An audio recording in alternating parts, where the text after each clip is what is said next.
All right. Hi, everybody. We're here for innovation at the point of collection. My name is Andy Dale. I'm the General Counsel and Chief Privacy Officer at Alice, which is a B2B gifting and marketing software. And prior to Alice, I was the General Counsel at a company called Session M, which was in the marketing, tech, and loyalty space, which we sold to MasterCard. And prior to that, I was in an ad tech company, which will be relevant for our discussion today. So I'll let the other panelists introduce themselves and we'll get going. So starting with Jawad, maybe. Sure, thank you. So I'm Jawad Stouli, I'm the CTO and co-founder at Adomi, a consent and preferences management platform. We basically build software to help our clients get in compliance with data privacy regulations. That includes infamous consent notices, preference centers, DSAR products, things like that. And I'm Alysa Hutnik. I wear two hats. So I'm an outside counsel, head of Kelly Dry's privacy practice group. But maybe my more fun side is I'm an outside advisor to Catch, which is privacy tech, and just getting to work with them with product on the design and innovation on really how do we address some of these pain points that in-house counsel and outside counsel are seeing every day. Awesome. Catch is developing something really cool, and we'll get into some of the actual tech a little bit later. But the idea for this discussion really came from the idea that there needs to be innovation at the point of data collection. There's innovation everywhere, and privacy tech is explosive at the moment, a huge hot market, a lot of money coming in. But from our perspective, they're really the laws that have spurred the movement in this direction create momentum towards new ways that we need to relate to consumers, as well as any users of technology or at the point of data collection. So when we think about it, we think about a couple key areas. So consent notices, as Jawad mentioned, cookies, websites, and analytics, which is something that just came up recently around this decision in Austria, and we can talk about that too. Marketing consent, where we think about first-party data collection inside platforms, other sort of B2C type collection moments through connected TV or websites or services like social media, browsers, and then privacy policies, which are another place we can talk about innovation at the point of collection or the point of discussion or discussion with consumers. So why don't we start with consent? Jawad, it's your business. So at your company, maybe we touched on this kind of in the backstage area, but I think it'd be good to talk about here. When the company was being formed, what was the sort of value prop? What were you thinking about in terms of what this is going to look like, and how has that changed over time? Because it's certainly dynamic. Yeah, that's a good point. I think what happened at the time, so we were founded in 2017, end of 2017. A lot of companies started at that point around consent. And I think what happened back then was GDPR was happening, and it was obviously a big thing, creating a lot of risk and stress in the advertising and publishers industry. And I want to paint a nice picture, but what really happened was also that we were all under a lot of time pressure, time constraint, because as usual, people got started in the problem very late. And so that first wave of adoption and development was really a compliance question. So we were solving a legal problem, trying to limit the risk in an environment that was poorly defined. Like GDPR was it's a generic framework. It didn't really address much around consent in the digital industry. And so our job was to get websites and companies in compliance. And at the time, I think the original choices that were made a lot of times were very focused on that legal question and maybe put a little bit the user experience question on the side. And so I think after a few years, what we'll are starting to realize that what we're all trying to address is we got ourselves into a situation where maybe the tools we're using are not the best that we can provide to the users, even though they're perfectly compliant and legal. And now we're trying to look at what's the second wave adoption of that would be more targeted towards privacy and solving the user experience more than the purely legal problem. And I was also accompanied with more guidance from the regulators. I think that has happened the last few years, where we all have a much better understanding now of what's acceptable versus what's not. Yeah, that was being in ad tech at the time. That was very much my lived experience. There were a group of us that we're meeting regularly from multiple companies, competitive, not competitive, like partnerships, all kind of trying to solve the same kind of dissonance that you mentioned, Jawad. Like, this is clearly going to be a suboptimal user experience Right. for a consumer. And so how do we solve that? How do we not make the internet untenable? And now I think we're starting to see more, like, it's taken years, but we're seeing like flexibility towards that UI UX kind of experience, but it took a while. And so I'm curious, Alysa, like, from your perspective, with maybe in the role of outside counsel first, like, you must have dealt with that momentum and change as well for people serving B2B and B2C. You know, when you have a new law and there's big penalties, so the big stick is really scary, it's panic first, and then it's, I need to make sure I'm compliant, right? That is the goal, and it's trying to shore up to make sure you're addressing the compliance. It's very legal lens focused. Whereas I think, kind of fast forward to the future and that whole customer experience, it's, what is the experience like? And compliance is certainly in the background, but the business case, I think more and more has to be at the forefront to, is there a more elegant way? Is there a more user-friendly way to solve this? And I think one of the maybe more exciting parts is the discussion with in-house counsel, and really with the business teams. Okay, let me understand what the legal need is. Got it. Now, let's talk about all the different ways we can solve that, and just, can we break the box in how we're trying to get there? And that's where I think there's just a lot more opportunity for that innovation. Yeah, there is. And I think, we see it inside companies, whether you're on the technical side of the house or whether you're in the legal side of the house. That's been always our role as product counsel. When we're counseling the product team, to think through those questions. And it's cool that you're getting that experience with Catch as well. So outside counsel and kind of doing that feature functionality analysis, which I think is really critical when we think about how to change things over time. And I guess it leads to there's a question in the comments here that I think we could maybe talk about a little bit. Maybe Jawad, from your perspective, when you were designing the consent mechanism, how much are you thinking about where the burden is placed? The burden is placed on the consumer to make certain elections, when we all know in our role as privacy people, there's a bit of a caretaker aspect in what we're trying to do, and make sure that burden isn't too great. I mean, that's why we're talking about how to innovate at the point of collection, because it is a challenge to figure out what's the right way and the right amount or the right burden, if any, to place on a person when they're getting into a website, and what happens to them and their data. Yeah, I think the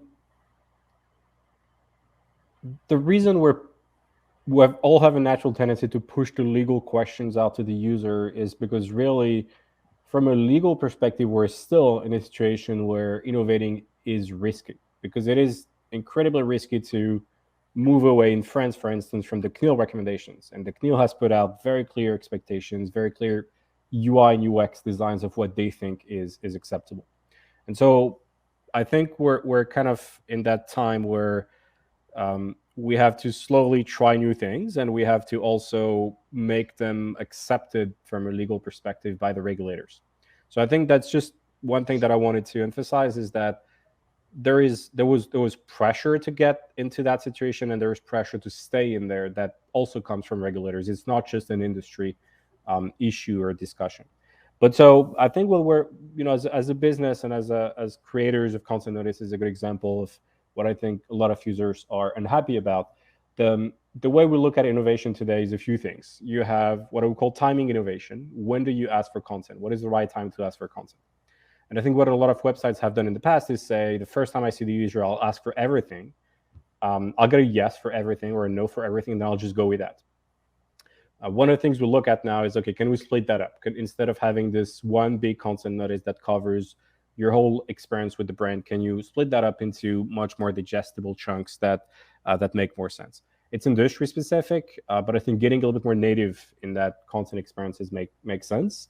And it also gives you a chance, because you're asking for less to be a little bit more contextualized and to help the users understand what you're asking. Because I definitely understand the tension between the fact that it's a legal ask and it's a non-educated users very often. But it's still true that as a business, you need to ask those legal questions. So asking for them over time helps you a little bit structure them better, and give more context. So that's kind of like the first innovation we can look at. There is what I call a choices innovation, which is today we ask legal questions really, which is, do you agree with this list of legal purposes, whether it's a CCPA or GDPR? When I think we should be asking more preferences questions, which is something that marketing has done for a long time, that maybe we can bring over to what I would call cookie-based content, so analytics, advertising, things like that. So questions that are more about what the user wants rather than the type of rights the users are exercising. And then the third type of innovation in my mind is what we call privacy innovation, which is more generally around who gets access to data and who gets paid for it. And that also goes a little bit with centralization questions. So can we push some of those choices in the browser? Is it legal to do so? Is it acceptable to do so? Can we push them to shared platforms so that at least there is less questions being asked, things like that. So I would say if we look purely at like content notices, how they are today and how we try to evolve them in the short term, right, in the next 2-3 years, I think that's the different directions we're trying to look at today. Again, with this super strict constraint of what is acceptable for every regulator in every US state or in every EU state. And it's a good question. Is anything going to be acceptable to every regulator? No, I hope that's clear to everyone today. It's like, it's just, they all have, and they're all diverging slowly over time, I think, which was a little bit unexpected a few years ago. But I see them diverging pretty strongly, where what you can do in Italy is different than what you can do in France, than what you can do in California, than what you can do in Virginia, and so on. So, I wouldn't be too positive on that one. Does it, maybe for Alysa, like, we're in 2022 right now. Obviously the landscape was different in 17 and 18, 19, when we don't have we have a little bit of regulatory guidance to look at this point.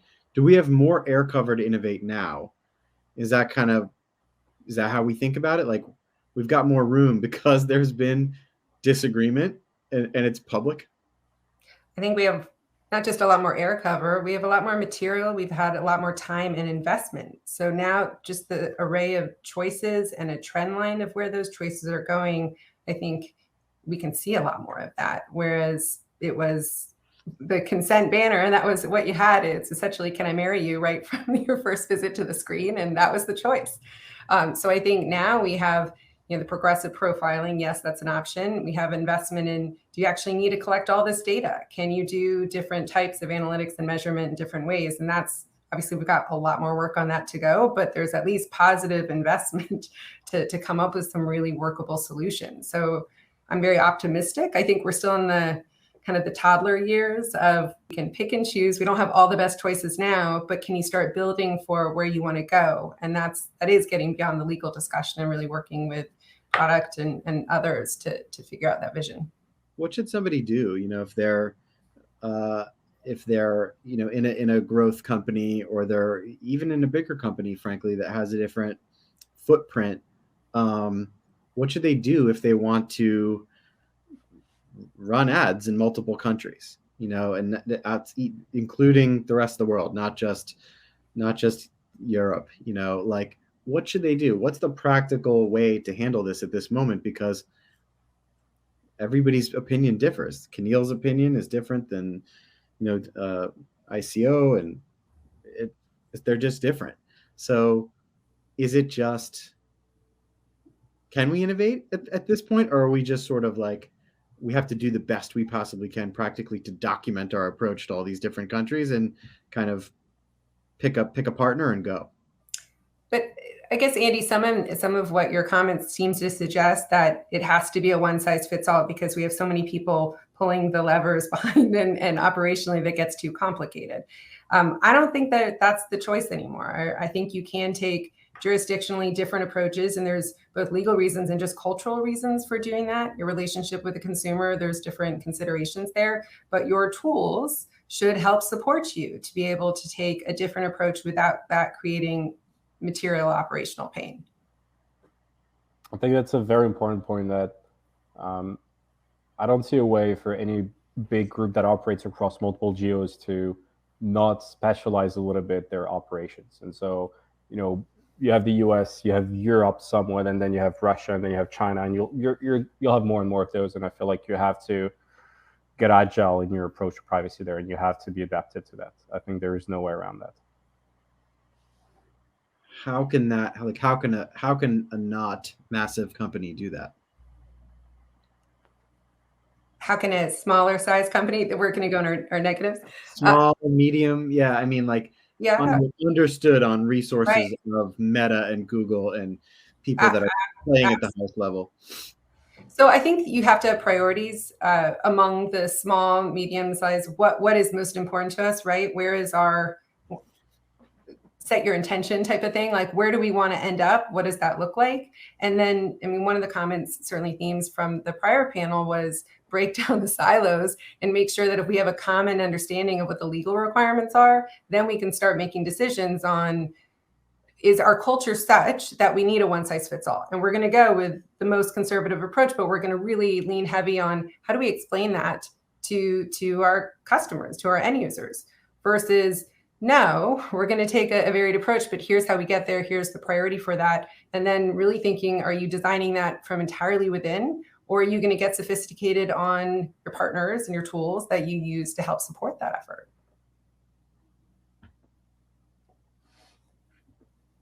Yeah. I think there's a way also where by being a little bit more restrictive in your choices, so by being, by being more based on consent than opt-in based, like opt-out based, like you would be in the US, for instance, you can get by and like have an acceptable average as a smaller company, because also your exposure to risk is smaller. And I think a previous point from Alysa, it's important too that we see more and more from companies out there, is that I think you need to use less data. I don't think there is a real way around that. I think there was this big tendency in the last 10, 20 years, people were adding all the random third-party vendors they could think of to test them out to see what it would get out of that.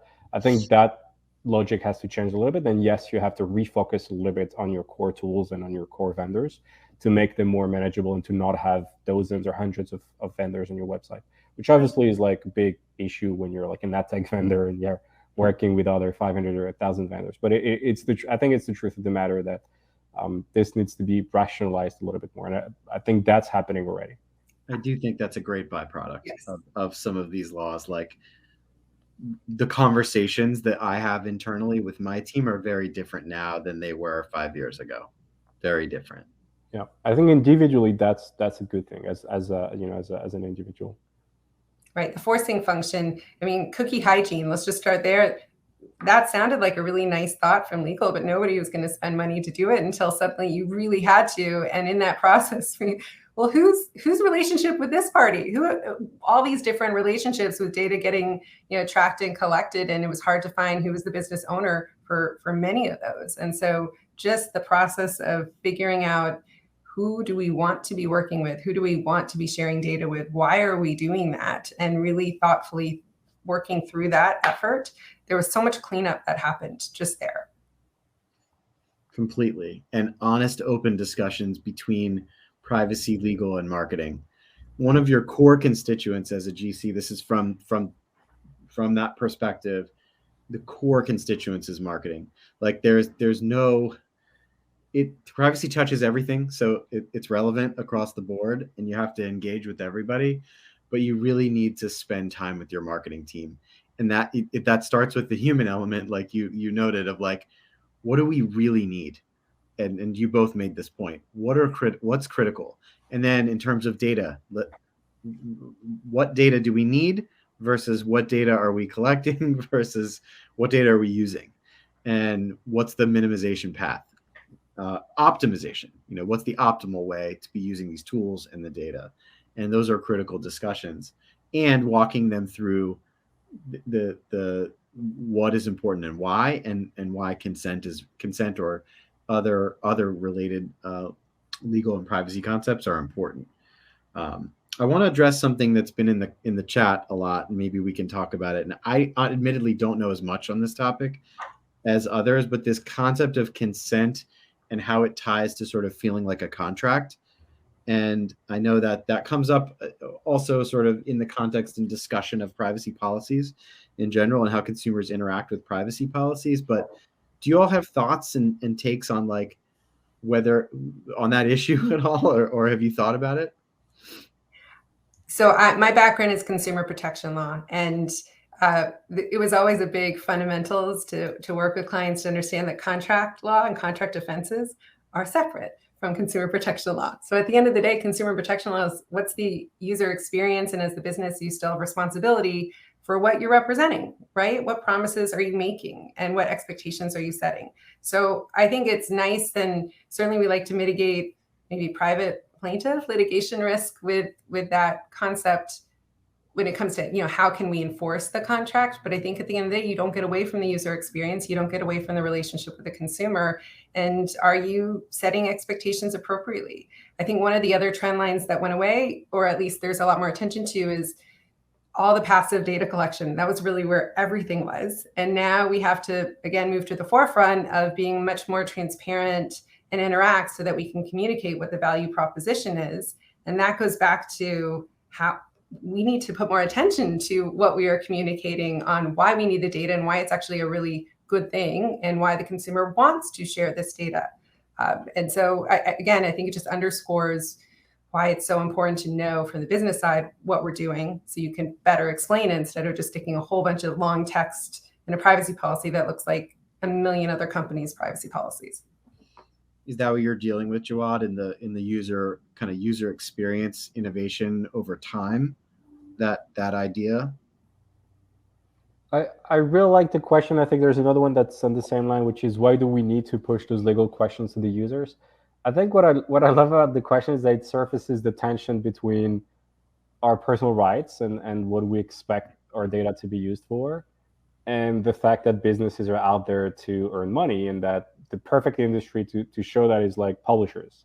They need your consent because legally they're required to, and what they're required to get from you is very specific. Like it's the list of what they want to do, the list of data they want to collect, the list of third parties they're going to work with. And so I perfectly get the question as a user, why are you asking me this? But as a business, what am I supposed to do? That's the law. That's what I should ask you. That should actually tell you for the consent to be valid. And so now we're like in that bounded box where publishers need revenue to live. And then in Europe, you see some of them being like, okay, you don't want to give consent, then pay for it, pay for the content. So I think that over time, it forces the industry to reveal those tensions, those balances between the fact that we've been used to getting content for free, and now we have to pay for it. So it's very publisher specific, but I think that's where it's the most visible. And so that's where I'm saying we're super constrained in our innovation, because the truth is we have to be compliant with a specific set of requirements. And so where I think innovation is going to happen is a little bit in that box, but a lot outside of that box in new models and new business models. So you're going to have, and that's not necessarily groundbreaking what I'm saying, but I'm just saying you'll have some publishers moving over to subscription business models, for instance, and that's how you move out of the consent question. You don't need it anymore because now you have a real contract, you have a real revenue source. You'll see other websites moving into more of a direct payment model where they find a way to pay the user more directly for their data. And I don't know if it's like the future or not, but it's definitely going to be an option we explore. And there are projects around that, like, a lot of them being blockchain based and things like that. So the Ocean protocol is a good example of that. And so you'll have a few innovations outside of that box, because I feel like that box for a few years is going to be locked down a little bit. So I wouldn't expect, the content notices to change materially until there is a regulation supporting that, until there is legal or until a big player like Google introduces something called topics, or used to be called Flock, or whatever, right? Until we see a sea change from a critical player, in the ad tech ecosystem, it's going to be hard to materially innovate. Like you called it out pretty well. Like there are ways and there are places you can innovate, but we're all sort of, in some sense, the Julia Schulman, a good friend of mine, CPO at TripleIF, said this really well. Like the foundation of the internet is shifting underneath us. So that makes it very difficult to innovate anywhere. Forget the point of collection, just anywhere in this space. And so we somehow also need to manage the moving plates as we try to do it. She said that well. Let's maybe adjust a little bit to privacy policies, because I think you touched on it a little bit. And I'll ask sort of the question I think everybody, at least I think about a lot. Why are they so terrible? Why are they so hard to read? Can we change them? What can we do about it? Why is nobody innovating at that point? Maybe it's not the point of collection, but it's definitely a point of, engagement with people in theory. If they're going there and looking, why do they all look the same? Because there was originally no ROI associated with the privacy policy. It was only for the lawyers to draft and only for maybe 5 lawyers to read. And it was one of those, you just had to do it. And then, we had obviously some statutes that said you had to do it, but there was no compelling reason to make that a better user experience. And then you started to see companies, a few of them, design their versions of it that started to look a little bit better, right? Not the 1.0, just heavy text version. But it requires more resources to maintain, the attention to the language is so important. I've seen at least now some more innovation, both, third parties, vendor solutions, and some ideas internally that are making that a much better experience. I think some of it started with like California CCPA and the do not sell page, and that just looks so ugly that it really forced marketing and product to have more say in what that user experience looks like and how do we communicate that so it doesn't sound so bad. So I see that trend line. It's gonna the business case for why that has to be a better experience needs to be made, and we don't have all those facts yet to, I think, make that case for every business. So until that happens, you're still going to see the majority, at least in the near term, next year or two, look pretty text-based, unfortunately. I think one good example that I've seen that I really like is Google. I don't know if it's very consensual to say that, but I think one thing that they do well is when you try to dig into what they do with your data and the privacy policy, they try to make it clear how that benefits you. So for instance, if you look at how Google Maps is using your data, they position it in a way that is, yes, we collect this and that, but this is because we got you from here to there, and that's why we need that data. I think Google Maps is like the perfect example of something you can justify to the end user. Again, I don't know if Google's doing it the right way or not. People have their own opinions on that, but I'm just saying, I think if you take the privacy questions into a way that is about explaining to the user how that data benefits them, I think that's a positive way to look at it. To Alysa's points first, that's going to take time. That takes a lot of resources, and a lot of companies would just not have the means to do that. And second, there are companies that do not use data in a way that benefits the users themselves that clearly, and those will struggle to obviously make a good point for that. So you'll always have some companies lagging behind from that perspective just because they don't have necessarily a super strong point to make. You have the scale. Some companies have the scale and ability to kind of go out there a little bit on that. Google is certainly one. From my perspective, I've seen some companies innovate more in the privacy policy arena, and they do it by creating trust centers and whatnot and larger. But you're right. Alysa mentioned the resources. Like, it takes an incredible amount of resources to do it. A couple that I point to are Microsoft and Twitter. They've both done really nice jobs of kind of taking a little bit of a different tack. There's still a lot of text and there's still a lot of things, but I sort of wonder if we have to wait for a technological movement to happen in order for the privacy policy or the relationship between the discussion about privacy with the user to come into full force, whether that's a metaverse or whether that's like a ubiquitous IoT kind of relationship with the device, whereby something can only communicate with you a certain way and not just refer you to their website. They have to give you the basics. I'm going to, if I'm a Nest or something, I'm going to collect your data for this purpose. These are the things I'm going to do with it. Or here's a video. Like, there have to be alternative mediums to work through this with people. And I'm just really surprised that hasn't happened yet. It happens, but I think it happens in bits and pieces. So, I mean, in advertising law, you always have the concept of layered disclosures, right? There may be one place where everything is set forth, but that's pretty detailed and complicated. So where do you find the right time, right place to have the very targeted walkthrough on what's important at that point? And I think in privacy, we get that. That's just in time disclosures, but we've thought about that in a pretty narrow way on what is the most material thing we need to say right at that point, as opposed to thinking about it from the experience, right? When is somebody starting to think about those choices? And maybe that's a good reminder point to have a walkthrough on that. Somebody said in the chat, marketing disclosures should be separate. That's its own set of what does that experience mean if somebody wants to communicate and get both text messages and have their data used in a certain way. There's a good way to explain that, and you could do it in a bite-sized piece without having to all the legal requirements that I have to address in collection, use, and processing and sharing and making sure I get it to them right then and there. So I think there is still going to be a legal requirement that you have one place where all of that is communicated, and I think that there's a lot of room there to innovate and make that a much better experience. But I also think rather than focus on just the what we must say, are there opportune times to communicate and have it be more of an experience along the way, focused on particular issues? We've done that at my company. We did that because, frankly, not because of regulatory things or requirements, but because we had a moment where we actually were in that product development process where we could.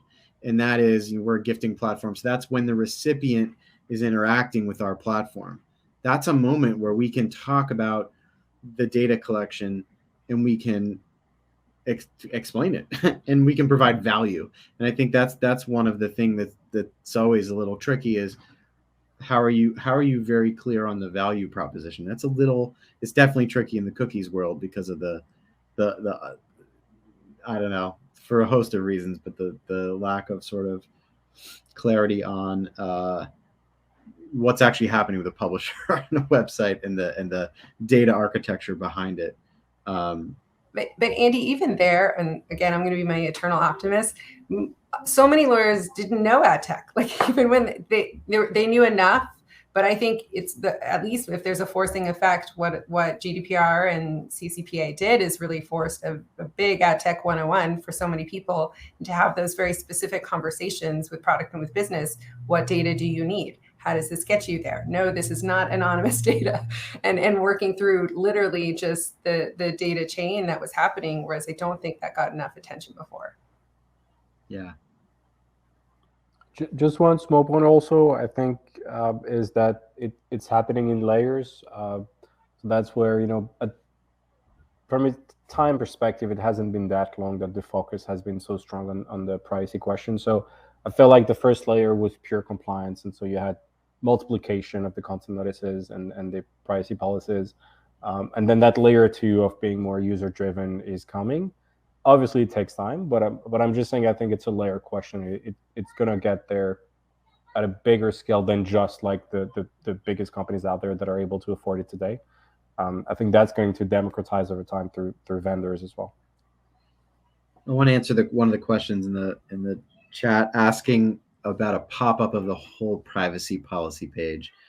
I envision, I mean, this could be fun to sort of talk through any innovations that we've thought of. Like, I sometimes think about it like the scene in Star Wars when Luke discovers there's a hidden message inside R2-D2 and it displays Princess Leia talking, and I think about that and what a world that would be where I can interact with something that's talking to me, and then obviously like I may need to go somewhere else if I want to dig deeper. But I do think there can be layers in how we talk about it, and there can be personas. And that's one thing that I think is missing. When I'm in my marketing persona, I'm okay with a certain type of data collection. When I'm in my persona and I'm logged into my health website to send a question to my doctor, I'm in a different persona. And like, we don't do a great job of distinguishing, and there's no central location where I can make those preferences yet. And I just think, and that's why it sort of brings me back to, is there a technological sea change that needs to happen that creates the conditions for innovation in that way? We just haven't seen it yet. And I've always been surprised that we haven't seen that. And if we haven't seen it, and that it hasn't necessarily actually sort of started in the ads and marketing context. I'm a little bit surprised that hasn't happened yet.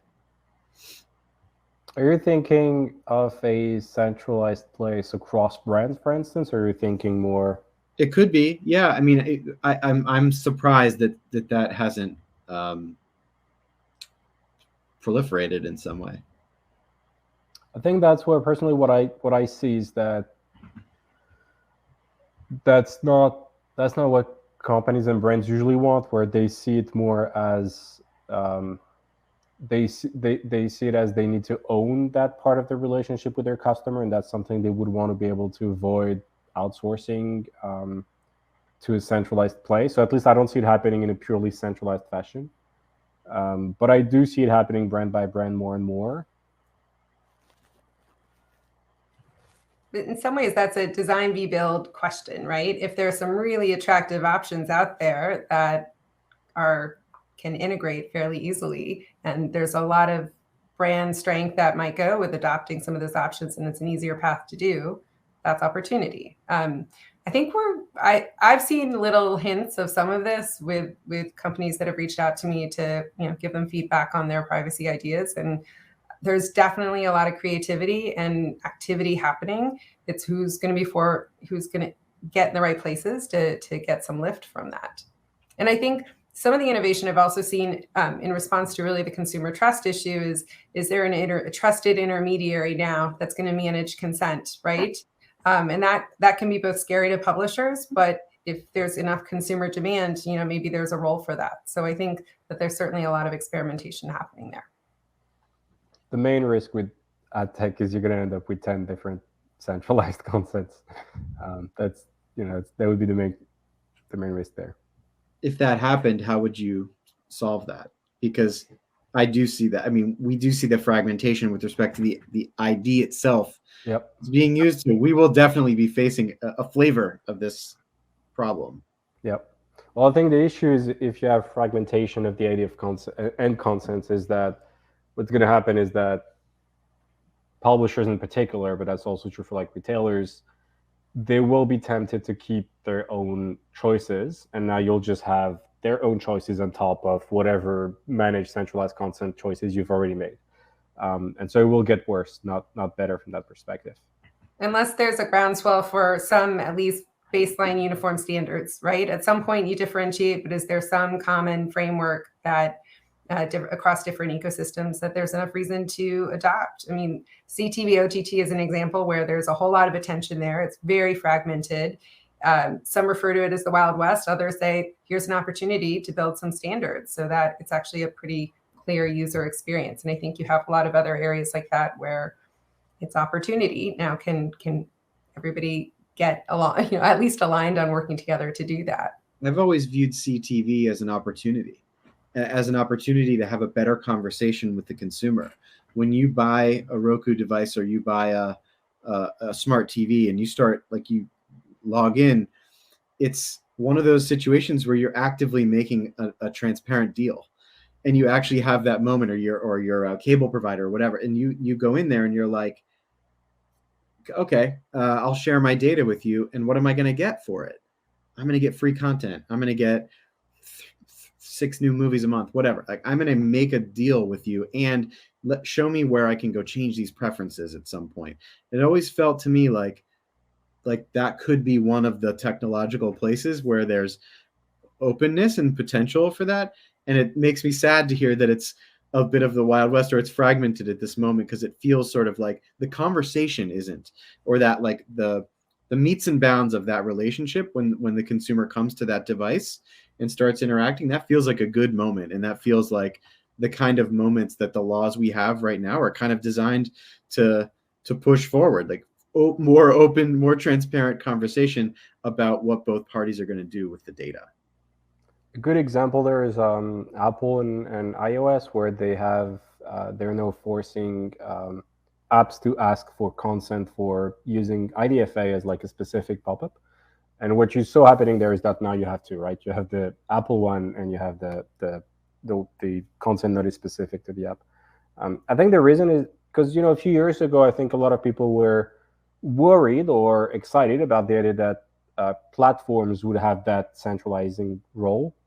I think that one's not happening because of legal risk as well. Like I think Google and Apple are not willing to take on the risk of being the ones collecting content for everyone else. They've kind of like stayed as far as they could from doing that, just because I think they don't want to become responsible for then all the usage of the data that could derive from their content that they have collected. And so the risk of, one of the reasons centralization is hard is also is that when you're centralizing content collection, you're centralizing responsibility. And we see that with the IB Europe, for instance, in Europe, where they have a lot of responsibilities in how things are done, and that's incredibly risky for any big businesses out there. Proved risky, for sure. I don't see centralizing consent necessarily being the answer, but are there some common privacy signals that each party can respect and transmit? So I think, is there a common set of terminology? Are there common set, and that I think probably if that becomes the case, it would be jurisdictionally varied. It has to, but at least working together so that we're not using different terms, different even language around the choices, so that a consumer does not even know what the choice is presented because it's a different whole set and presented in a different way, regardless of where they go. Well, that's what in theory looks interesting about Topics, which is Google's new proposal, a couple days old, really only, about the level of control they present to people, and the nomenclature, and like the simplicity of it feels early stages, right? Feels like, okay, this is directionally kind of feasible, at least at the moment, but we don't know yet. And it's so new, and we haven't seen it play out yet. And it's easier for Google, right? They're big. What does that mean for smaller mid-sized companies who need to reach as broad an audience as they can? So I see a future where there's a portfolio of those choices, and you've got to always offer the value along the way, even if you are going to still be using identifiers or something more specific. A portfolio of choices feels hard. Well, it's a portfolio of privacy. I don't think we're going to full anonymity entirely. There's going to be some options where that personalization, there's so much value and good provided by it, but it needs to be done in a privacy-centered way, and that conversation has to be communicated clearly. Yeah. Are there any other areas of innovation? We have 2 minutes left, or any open questions that anybody has in their minds, or any from the audience, or anything? There's so many comments, I can't keep up with all of the questions, but the one point I would just say, and maybe I say it from my own experience, I think every outside counsel should do some type of boot camp or secondment in-house. It's so critical, and maybe vice versa within tech. But the problem of breaking down silos and really experiencing from a different perspective can really help come up with an overall better solution. And having that experience, I think, is missing for so many who are working on these issues. Yeah, in that same vein, for the in-house lawyer, I would say it's not a secondment exactly, but it's go across the business. So spend time with the engineering team, spend time with the product team, spend time with users, customers, prospects. You can't innovate in any possible way if you don't understand those constituencies and what they're doing. And I vacillate on, I wax poetic on LinkedIn about like what's the most critical relationship for the GC? Is it the CTO? Is it the CFO, CEO, whatever? Like, it's a crappy answer, but it's all. And at the end of the day, you have to have good relationships with everybody, because privacy is so unique and touches every area of the business. We said this at the beginning. So I agree with your point. Like, for the outside counsel, yeah, like getting that exposure, not just to like the internal team, but as broadly as you can get it across the team. And what you do with Catch is different, but that has allowed you like more expansive relationships inside. But that goes across the business. That's product. That's every layer, every part of the business. All right. Any last words, Jawad? Just the one, which is, I think a lot of businesses have done that compliance effort the last few years. I think now we need to take it from a compliance discussion to a product discussion.